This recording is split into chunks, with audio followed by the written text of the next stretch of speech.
بسم اللہ الرحمن الرحیم۔ السلام علیکم۔ آج کا ہمارا topic events during the life of حضرت علی رضی اللہ تعالیٰ عنہ۔ تو حضرت علی رضی اللہ تعالیٰ عنہ چوتھے خلیفہ ہیں، امیر المومنین، اور سب سے پہلے ان کے انٹروڈکشن کی طرف چلتے ہیں۔ تو حضرت علی رضی اللہ تعالیٰ عنہ کا جو پورا نام ہے علی ابن ابی طالب رضی اللہ تعالیٰ عنہ ہے۔ آپ رضی اللہ تعالیٰ عنہ حضرت محمد صلی اللہ علیہ وآلہ وسلم کے چچا زاد بھائی بھی ہیں، اور آپ صلی اللہ علیہ وآلہ وسلم کے داماد بھی ہیں۔ حضرت علی رضی اللہ تعالیٰ عنہ کے والد کا نام حضرت ابو طالب ہے۔ آپ صلی اللہ علیہ وآلہ وسلم کی عمر 8 سال تھی جب آپ صلی اللہ علیہ وآلہ وسلم اپنے چچا حضرت ابو طالب کی زیر کفالت آگے تھے۔ حضرت علی رضی اللہ تعالیٰ عنہ کی والدہ کا نام فاطمہ بنت اسد، اور آپ رضی اللہ تعالیٰ عنہ کے دادا کا نام حضرت عبد المطلب، جو آپ صلی اللہ علیہ وآلہ وسلم کے بھی دادا ہیں،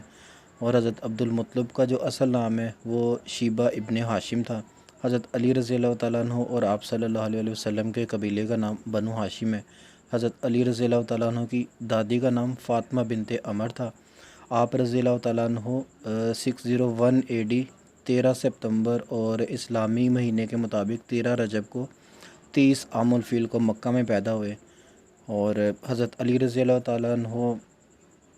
کی جو والدہ ہیں، انہوں نے آپ رضی اللہ تعالیٰ عنہ کا نام حیدر رکھا۔ آپ رضی اللہ تعالیٰ عنہ کے جو ٹائٹلز ہیں، جو القابات ہیں، ان کے اندر ابو تراب جس کا مطلب مٹی کا باپ ہے، ذوالفقار، اسد اللہ جس کا مطلب اللہ کا شیر، وجی اللہ جس کا مطلب اللہ کا چہرہ، اور باب العلم شامل ہیں۔ جیسے کہ وہ ایک بڑی مشہور حدیث مبارکہ ہے کہ میں علم کا شہر ہوں اور علی میرا دروازہ۔ تو اس نسبت سے حضرت علی رضی اللہ تعالیٰ عنہ کو باب العلم بھی کہا جاتا ہے۔ تو اس کے بعد حضرت علی رضی اللہ تعالیٰ عنہ کی جو ابتدائی زندگی ہے اس کا اگر تذکرہ کریں تو حضرت علی رضی اللہ تعالیٰ عنہ جب پیدا ہوئے تو پیدائشی طور پر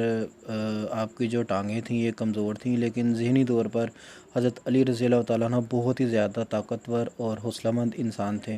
بہادری اور شجاعت میں آپ رضی اللہ تعالیٰ عنہ کی کوئی مثال نہیں ملتی۔ جب آپ صلی اللہ علیہ وآلہ وسلم نے اعلان نبوت کیا تو حضرت علی رضی اللہ تعالیٰ عنہ کی عمر 9 سال تھی۔ حضرت علی رضی اللہ تعالیٰ عنہ نے بچوں میں سے سب سے پہلے اسلام قبول کیا، اور حضرت علی رضی اللہ تعالیٰ عنہ آپ صلی اللہ علیہ وآلہ وسلم کی خدمت کرتے اور آپ صلی اللہ علیہ وآلہ وسلم کا ہر حکم بجا لاتے۔ حضرت علی رضی اللہ تعالیٰ عنہ کے دل میں تو نہ تو کسی کا خوف تھا اور نہ ہی آپ رضی اللہ تعالیٰ عنہ کبھی کسی سے گھبراتے تھے۔ حضرت علی رضی اللہ تعالیٰ عنہ نے تمام صحابیوں اور آپ صلی اللہ علیہ وآلہ وسلم کے عزیزوں اور ساتھیوں میں سے آپ صلی اللہ علیہ وآلہ وسلم کے ساتھ سب سے زیادہ وقت گزارا ہوا ہے۔ آپ صلی اللہ علیہ وآلہ وسلم کی شفقت اور آپ صلی اللہ علیہ وآلہ وسلم کی جو صحبت ہے سب سے زیادہ یہ حضرت علی رضی اللہ تعالیٰ عنہ کو ملی۔ آپ صلی اللہ علیہ وآلہ وسلم 8 سال کے تھے جب حضرت ابو طالب رضی اللہ تعالیٰ عنہ کی زیر کفالت آ گئے۔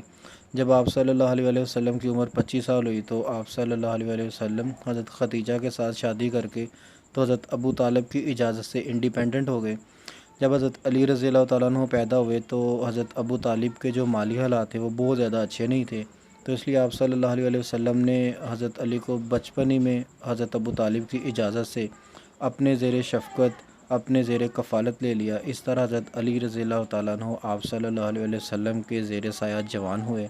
اور آپ صلی اللہ علیہ وآلہ وسلم نے ہی حضرت علی رضی اللہ تعالیٰ عنہ کی تعلیم و تربیت کی اور بڑے لاڈ پیار سے حضرت علی رضی اللہ تعالیٰ عنہ کو جوان کیا۔ اسی طرح حضرت علی رضی اللہ تعالیٰ عنہ نے بھی کبھی بھی کسی بڑی سے بھی بڑی جو قربانی ہے اسے کبھی دریغ نہیں کیا۔ جب حضرت علی رضی اللہ تعالیٰ عنہ کی عمر 23 سال اور حضرت فاطمہ الزہرا رضی اللہ تعالیٰ عنہ کی عمر 19 سال تھی تو آپ صلی اللہ علیہ وآلہ وسلم نے اپنی بیٹی حضرت فاطمہ الزہرا رضی اللہ تعالیٰ عنہ کا نکاح اللہ کے حکم کی تعمیل کرتے ہوئے حضرت علی رضی اللہ تعالیٰ عنہ سے 1 ذو الحج 2 ہجری 624 AD کو کیا۔ تو اس کے بعد حضرت علی رضی اللہ تعالیٰ عنہ کی جو کنٹریبیوشنز ہیں اگر وہ دیکھیں تو سب سے پہلے حضرت علی رضی اللہ تعالیٰ عنہ نے جتنے بھی غزوات ہوئے، جتنی بھی بیٹلز ہوئیں، آپ صلی اللہ علیہ وآلہ وسلم کے شانہ بشانہ شرکت فرمائی۔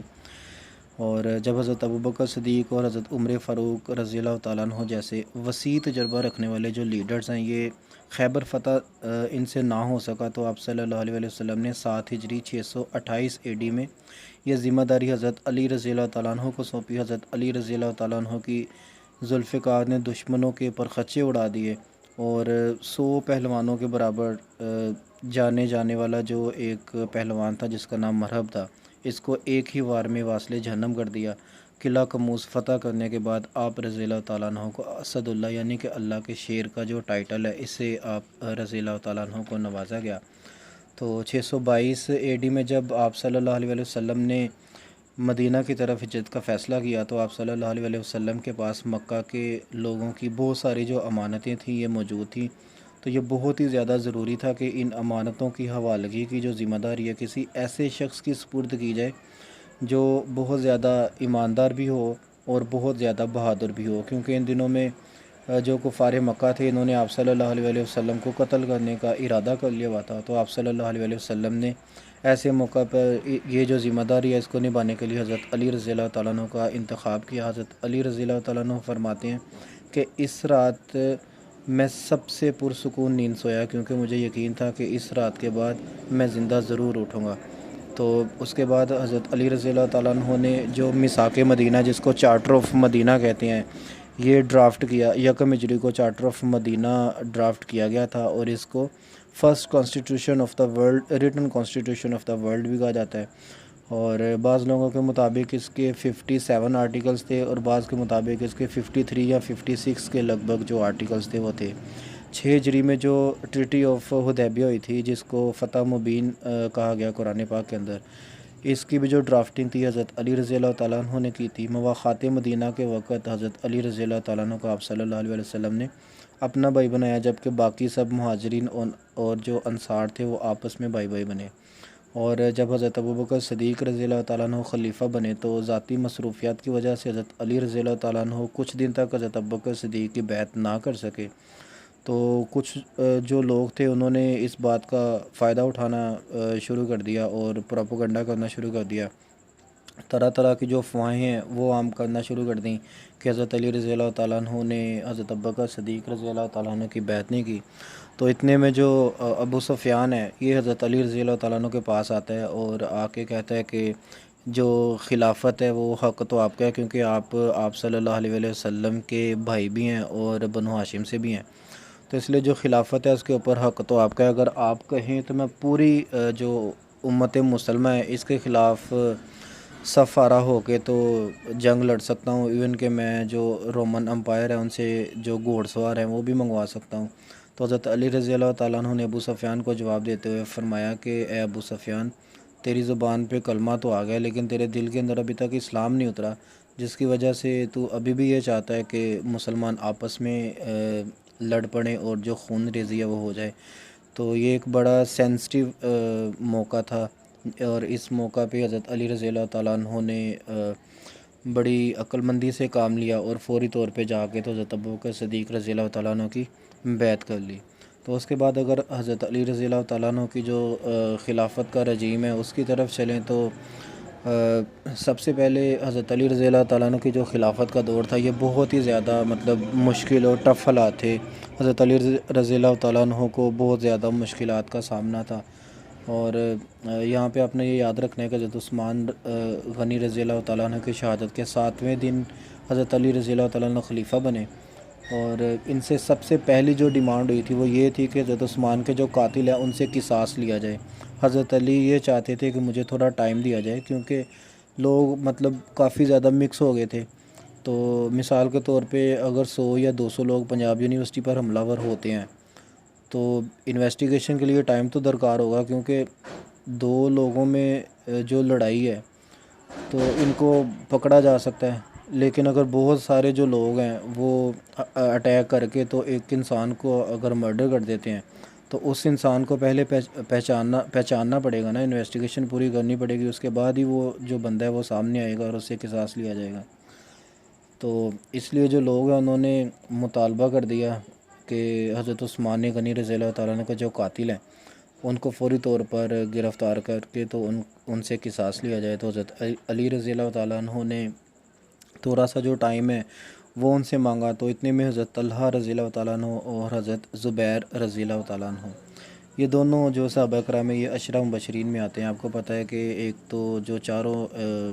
خلیفہ ہیں اسلام کے یہ عشرہ مبشرین میں آتے ہیں، اور ان کے علاوہ حضرت طلحہ ہیں، حضرت زبیر رضی اللہ تعالیٰ عنہ، حضرت سعد بن ابی وقاص، ان کو فاتح ایران بھی کہا جاتا ہے،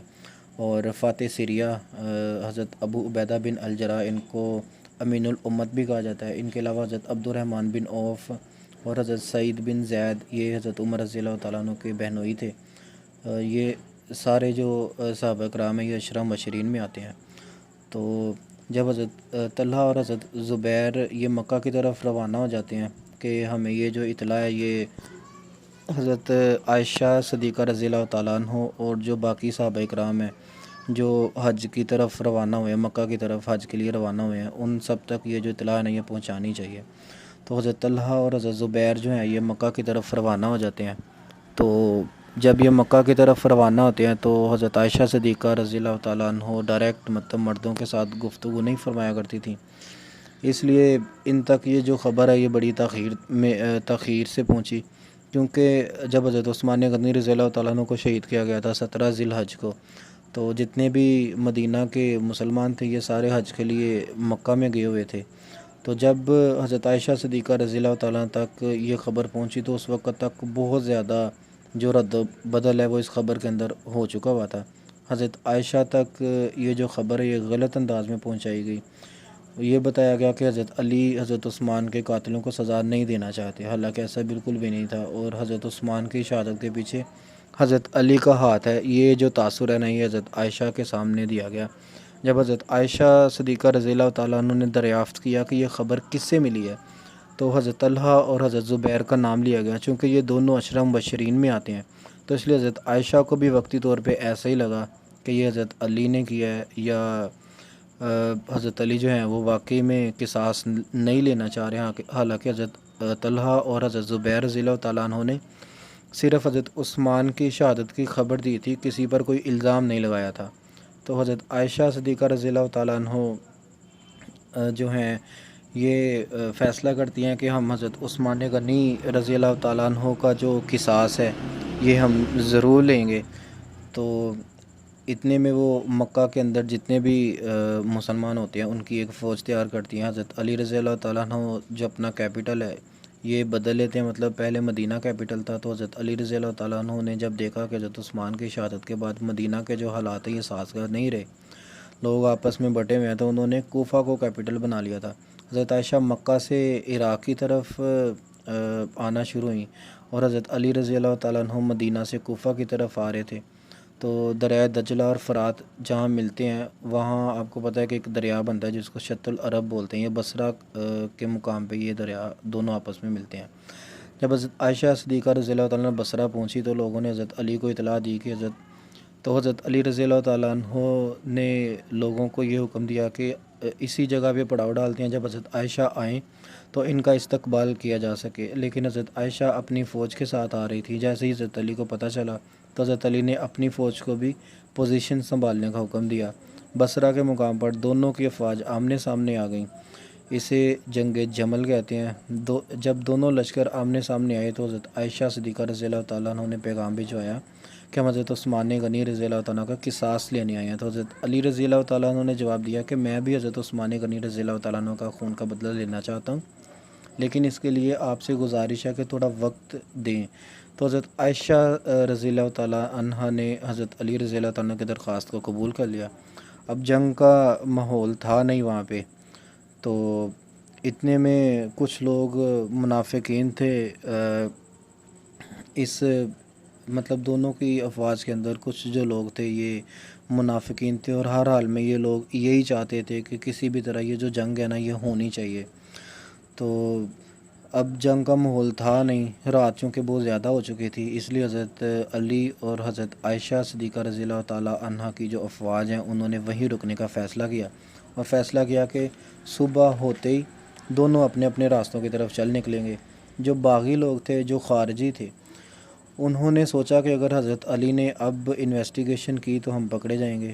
وہ کسی بھی صورت میں حضرت علی کو لڑوانا چاہتے تھے۔ کچھ باغی حضرت علی رضی اللہ جو کچھ خوارج تھے یہ حضرت علی رضی اللہ تعالیٰ عنہ اور کچھ حضرت عائشہ صدیقہ رضی اللہ تعالیٰ کی فوج میں چلے گئے۔ پھر اچانک سے ایک تیر حضرت عائشہ کی فوج کی طرف سے آیا اور ایک تیر حضرت علی رضی اللہ تعالیٰ کی فوج کی طرف سے آیا۔ حضرت علی رضی اللہ تعالیٰ کو لگا کہ حضرت عائشہ نے حملہ کر دیا، اور حضرت عائشہ صدیقہ رضی اللہ تعالیٰ عنہ کو لگا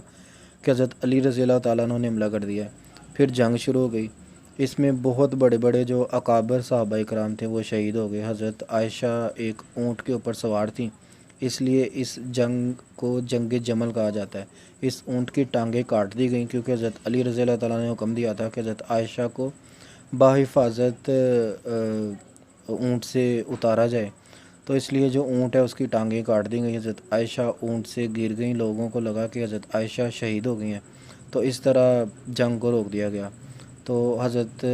طلحہ اور حضرت زبیر رضی اللہ تعالیٰ عنہ اس جنگ کے اندر شہید ہو گئے۔ ان کے علاوہ بہت سارے اور بھی جو اکابر صحابہ تھے وہ اس جنگ کے اندر شہید ہو گئے تھے۔ تو جب حضرت علی رضی اللہ تعالیٰ عنہ خلیفہ بنے تو انہوں نے سب سے پہلے جو لوگ تھے انہوں نے حضرت علی رضی اللہ تعالیٰ عنہ کو مشورہ دیا کہ جہاں جو سسٹم چل رہا ہے ایسے ہی اس کو چلنے دیں، لیکن حضرت علی رضی اللہ تعالیٰ عنہ نے حکم دیا کہ ساری اسٹیٹس کے جو گورنر ہیں ان کو چینج کر دیا جائے۔ لوگوں نے حضرت علی رضی اللہ تعالیٰ عنہ سے کہا کہ حالات بہت خراب ہیں، ابھی آپ ایسا کوئی بھی فیصلہ نہ دیں، اگر ایسا حکم صادر کرنا بھی ہے تو ایٹ لیسٹ جو سیریا کے گورنر ہیں یعنی حضرت امیر معاویہ ان کو نہ بدلا جائے، کیونکہ حضرت عمر رضی اللہ تعالیٰ عنہ کے دور میں یہ بہت مضبوط جو خلیفہ تھے یہ بن گئے تھے، اور جو سیریا کے لوگ تھے وہ ان کو بہت زیادہ پسند فرماتے تھے۔ اور جب حضرت عثمان غنی رضی اللہ تعالیٰ عنہ کی شہادت ہوئی تھی تو یہ جو امیر معاویہ تھے انہوں نے کافی ایڈورٹائز کیا تھا ان کی شہادت کو، ایون کہ ان کی حضرت عثمان کی جو بیوی تھی نائلہ، ان کی جو انگلیاں کٹی تھیں یہ جا کے تو لوگوں کو دکھائیں، اور حضرت عثمان غنی رضی اللہ تعالیٰ عنہ جو قرآن پاک کی تلاوت فرما رہے تھے اور قرآن پاک کے جو اوراق کے اوپر ان کا جو بلڈ لگا ہوا تھا وہ جو اوراق ہیں وہ بھی وہاں کے جو لوگ ہیں ان کو دکھایا۔ تو اس طرح جو امیر معاویہ نا انہوں نے لوگوں کی کافی ساری جو ہمدردیاں یہ مطلب وہاں سے سمیٹ لی ہوئی تھیں، اور لوگوں کو یہ تاثر دیا تھا کہ حضرت علی جو ہیں وہ حضرت عثمان کی شہادت کا جو بدلہ ہے وہ نہیں لینا چاہ رہے، یا ان کے خون کا جو قصاص ہے وہ نہیں لینا چاہ رہے۔ تو لوگوں نے مشورہ دیا کہ حضرت عثمان بنو امیہ سے ہیں، اور حضرت امیر معاویہ جو ہیں یہ بھی بنو امیہ سے ہیں، تو اس لیے اگر آپ حضرت امیر معاویہ کو ہٹا دیں گے ان کے عہدے سے تو جو لوگ ہیں نا وہ اس بات کا یقین کر لیں گے کہ یا تو آپ واقعی حضرت عثمان غنی رضی اللہ تعالیٰ کی شہادت کا بدلہ نہیں لینا چاہ رہے، اور یا اس کے پیچھے آپ کا ہاتھ ہے۔